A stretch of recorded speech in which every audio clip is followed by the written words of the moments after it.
Štvrté podujatie svetovej série rally pretekov privítalo posádky v španielskej Katalúni. Celá svetová špička sa tešila na prvú čisto asfaltovú súťaž v tomto ročníku.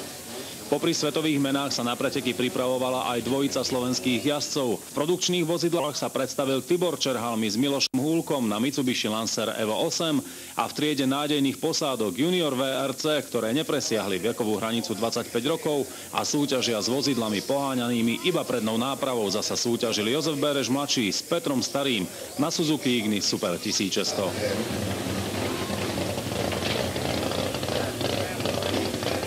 Očakávania boli veľké a išlo hlavne o potvrdenie narastajúcej formy Béreša, ktorý už v zasneženom Švédsku dalo sebe vedieť a nepatril ani v Španielsku medzi neznámych jazdcov. Hneď v prvej etape sa posádka musela vysporiadať s menšími problémami, ktoré spôsobili brzdy, no na časoch to veľmi poznať nebolo, veď obsadiť 5. miesto v triede Junior VRC bolo príjemným prekvapením. Tak pocity máme dobré, bol to veľmi náročný deň. Pri obhľadke trate sme hneď vybrali, že ktoré rýchlostné skúšky budú ľahšie, ktoré budú náročnejšie. Tie úvodné dve rýchlostné skúšky, dá sa povedať, že boli ešte celkom v pohode, aj keď bolo po prvom prejazde alebo po 30 aut strašný bordel na trati, takže bolo treba dávať pozor. Tam, kde sme v rozpise mali poznačené, že dá sa držať vlastne že naplno, tak úplne bolo to ináč kvôli tomu posypu. Za autom som veľmi spokojný, vlastne veľmi maličko laborujeme stále s nastavením. V podstate auto ostalo tak, jak sme doma natestovali. Tá zajtrajšia etapa tiež bude veľmi, veľmi náročná, ako aj každá rýchlostná skúška. Takže chceli by sme každopádne tú súťaž dojsť a keď už sa dá, tak udržať to 5. miesto, ktoré máme. Tibor Čerhalmi, ktorý bojoval medzi produkčnými vozidlami, sa rovnako snažil dostať do popredia, čo sa mu v konečnom dôsledku aj podarilo. 3. miesto vo svojej triede a 28. celkovom hodnotení po prvom dni bolo úspechom. Táto súťaž je najviac špecifická tým, že jednak dĺžkou náročnosťou rýchlostných skúšok, charakterom, to znamená, že na takýto charakter ani asfaltu, ani ciest nie sme zvyknutí.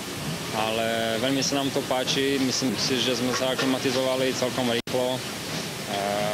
Ako som spomínal, čo sa týka tej šotolenej koľaji, je to dosť známe a skutočne stačí chvíľočka zaváhania pri skončenia asfaltovej koľaji a je hneď ako problém oheň na streche. Takže zatiaľ zvykáme, skúšame a uvidíme, ako to pôjde ďalej.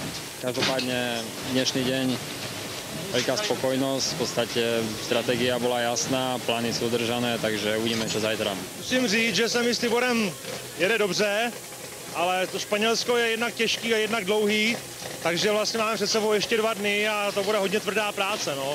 Dneska jsme trošku nastavovali, auto dolaďovali, povedlo se nám to, bylo to taky znát na časech, potom na těch posledních 2 vložkách a ja dúfam, že to všetko dovedeme do zdárneho konce. Medzi ostrieľaných jazdcov v najsilnejšej triede VRC patril aj Jan Kopecký s Filipom Schovánkom, ktorí vo farbách českého Škoda týmu súťažili s továrenskou Fábiou.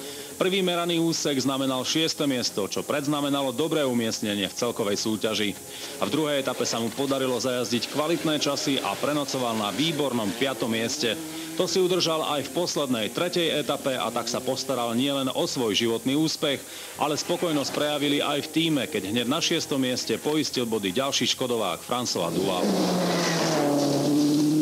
Medzi spokojných patril ďalší český jazdec Martin Prokop na Citroene C2 v triede Junior VRC. Zaknihoval si rovnako prvé veľké víťazstvo aj vďaka problémom najrýchlejšieho Angličana Míkyho. Jozef Béreš v tej istej triede zvolil udržiavacie tempo v 2. a 3. etape. Vedomosť, že spomínaný Angličan Míky sa pustil po problémoch s technikou do stíhacej jazdy a v každej rýchlostnej skúške dokázal zvíťaziť s rozdielom 20 sekúnd, hovorilo za všetko. Tomuto tlaku Béreš podľahol, no stačilo to na konečné 4. miesto v Junior VRC a body sa rátajú. Trieda produkčných vozidiel bola doménou Tibora Čerhalmiho, ktorý si po vyrovnaných výkonoch napokon odnášal pohár za 3. miesto v triede N4 a v celkovom hodnotení bez rozdielu kubatúr sa cení aj 28. miesto.